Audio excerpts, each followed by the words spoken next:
أعوذ بالله من الشيطان الرجيم.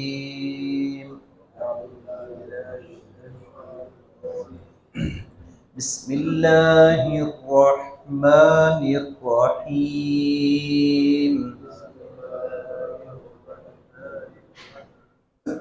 وهم يسترخون فيها ربنا أخرجنا نعمل صالحا غير الذي كنا نعمل أولم نعمركم ما يتذكر فيه من تذكر وجاءكم النذير فذوقوا فما للظالمين من نصير.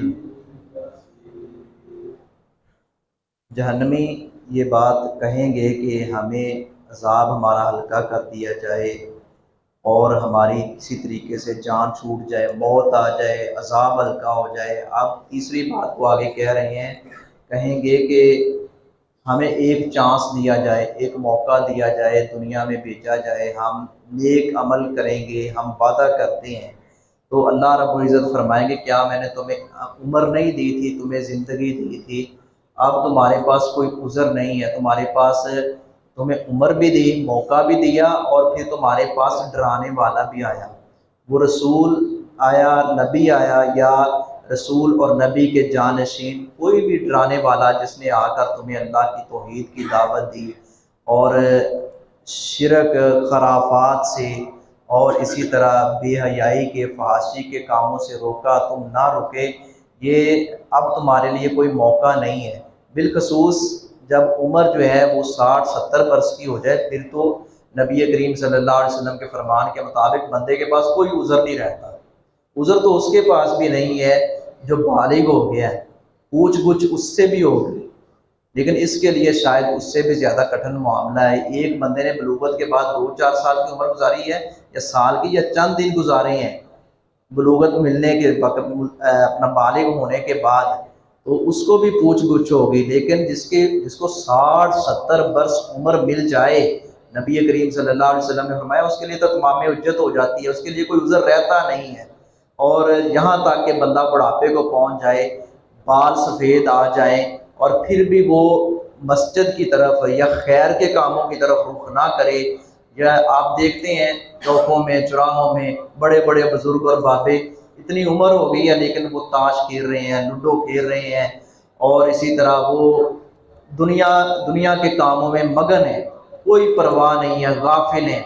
مؤذن 5 وقت کہتا ہے حیا علی الصلاۃ، حیا علی الفلاح، لیکن وہ اس کو ترجیح نہیں دیتے، وہ اپنی زندگی کا مقصد نہیں سمجھتے، اسے غافل ہے. اور پوچھ لیں تو باتیں شاید وہ ہم سے زیادہ سنا لیں، اور بڑی بڑی باتیں سناتے ہیں، اور وہ سمجھتے ہیں کہ ہم بڑے پکے مسلمان ہیں، ہم نے دیکھا ہوا ہے نمازیوں کو، تو اللہ رب العزت پھر معاف نہیں کرے گا. یہاں تک کہ رسول اکرم صلی اللہ علیہ وسلم نے ایک تو 60-70 سال کی عمر، اور پھر سفید بالوں کی جو ہے اس کی بھی ایک اہمیت ہے. بعض سلف نے یہاں نذیر سے مراد جاءکم النذیر، کیا تمہارے پاس ڈرانے والا نہیں آیا؟ بعض سلف نے، ہمارے کابر نے، نذیر سے مراد یہ سفید بال ہے. جب سفید بال آ جائے بندے کو ڈرنا چاہیے کہ یار میں جس کام پہ لگا ہوں یہ غلط کام ہے، سفید بال ہے، اللہ رب العزت جو ہے وہ معاف نہیں کرے گا. میں ایسی حالت میں بھی، ایسی عمر میں بھی میں غلط کاموں میں لگا ہوا ہوں. یہ ہمارے یہاں عمومی طور پر بھی ہوتا ہے، کسی بزرگ کو کوئی بہت غلط کام کر رہا ہوگا، یار جان دیں ان شرم کر ان چٹے آ گئے، ان تو دوتیاں پوتیاں والا ہو گیا. تو یہ ہمیں چاہیے کہ ہم غور و فکر کریں کہ ہم کس مقام پہ کھڑے ہیں. اگر تو ہم غلط راستے پر چل رہے ہیں، ہم اپنا رخ سیدھا کریں اور صراط مستقیم کی طرف گامزن ہوں. وَهُمْ يَسْتَرِخُونَ، اور وہ چلائیں گے اس میں.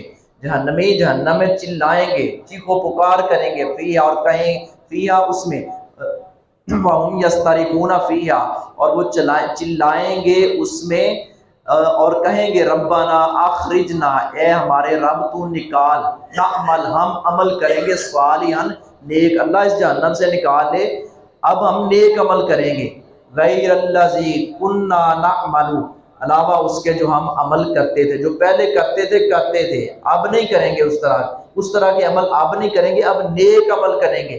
اولم نعمرکم پھر عرش والا رب فرمائے گا کیا ہم نے تمہیں عمر نہیں دی تھی، ما یتذکر کہ تو نصیحت پکڑ لیتا اس سے، فیہ اس میں، تجھے عمر دی تھی تو چاہتا تو اس میں ہی نصیحت پکڑ لیتا، من تذکر وہ شخص جو نصیحت حاصل کرنا چاہے، یعنی جس کے اندر تھوڑی بہت جستجو ہو، جس کے اندر تھوڑی بہت فکر ہو اور اس نے نصیحت لینی ہو، اس عمر میں ہی نصیحت لے سکتا تھا۔